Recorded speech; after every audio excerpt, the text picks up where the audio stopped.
The final installment of the Heisei saga, and one of the most impactful, garnering attention from around the world, and even CNN took notice. Toho redeemed themselves after the flawed release of Godzilla vs. Space Godzilla, bringing back Kazuki Amori once again to deliver a stellar finale and bringing a close to one of the most enigmatic series in the Godzilla universe. Going back to the source of Godzilla's demise, the Oxygen Destroyer. Even bringing back one of the main characters of the original film, Emiko Yamane, played by Momoko Kochi. Toho wanted you to believe this was the end, converting the big pool which was used for fight scenes in the ocean into a parking lot. Koichi Kawakita, the master of special effects, was stepping down and going to work as a designer for Bandai. Our story takes place right after the events of Godzilla vs. Space Godzilla. Mickey searches for Godzilla and Little Godzilla only to discover that Baas Island has been destroyed. Moments later, we see a new Godzilla. Encompassed in lava-like scales, he terrorizes the citizens of Hong Kong.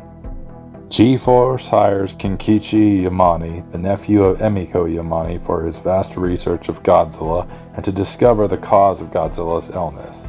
He comes to the conclusion that Godzilla's body can't sustain the nuclear energy obtained from the Baas Island incident, and that if he isn't stopped, his body will melt down and ultimately be the demise of the world. Now there is another threat. Born from the aftermath of the Oxygen Destroyer, Destoroyah rises, a creature from the Precambrian era mutated by the Oxygen Destroyer. The JSDF is deployed to the Tokyo Bay Aqua Line to subdue the creature.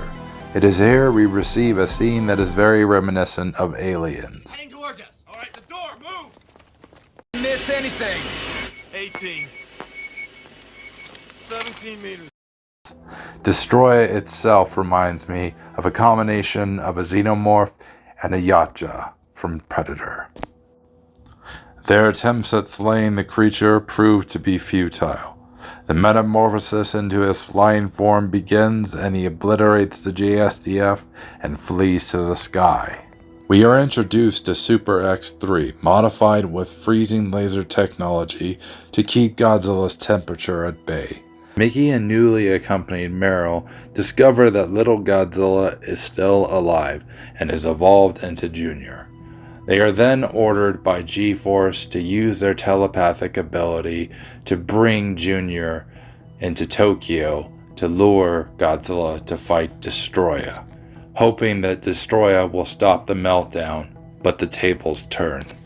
Upon arrival, Junior is attacked by Destoroyah, proving to be a formidable foe, but like his father, Junior fights on. He subdues Destoroyah temporarily. Junior reunites with his father, but Destoroyah wakes and has evolved into an even more devious monstrosity.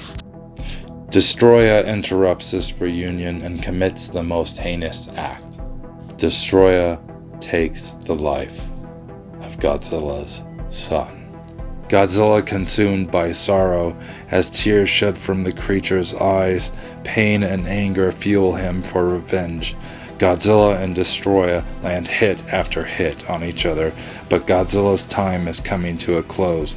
With help from Super X3, Destoroyah is extinguished. Godzilla's temperature rises and meltdown has begun. The haunting score from Akira Ifukube soars and Godzilla has reached his triumphant end and melts to ash, and the roar of the father echoes through the soul of the son. A shadow is cast. Junior is revived, and the series ends with the triumphant roar and an homage to the original film. All the flaws of Godzilla vs. Space Godzilla had been redeemed. The special effects had unfortunately suffered a downgrade compared to other films in the Heisei series, but it is nothing more than a minor gripe. Kazuki Amori and Takao Okawara returned to deliver one of the greatest and most heartbreaking stories of the Godzilla universe. Megami Odaka's emotion here feels more natural and caring, as opposed to Godzilla vs. Space Godzilla. This was the final film score the iconic Akira Ifukube would compose for the Godzilla universe. A thundering, heart-clenching swan song from the opening credits all the way to the end, it does not disappoint. This was supposed to be the last Godzilla film from Toho until 2005. However, because of the box office failure of the TriStar Godzilla film from 1998, Toho decided to bring Godzilla back early with Godzilla 2000. The final installment Tomoyuki Tanaka would be involved with, passing away 2 years after the film's release.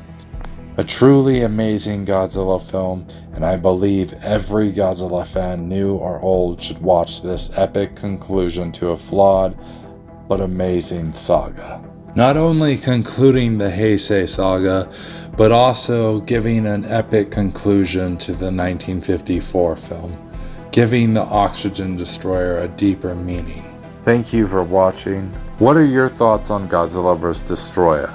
Let me know down below in the comments, and if you like this video, hit that like button and subscribe to the madness, and thank you for your time.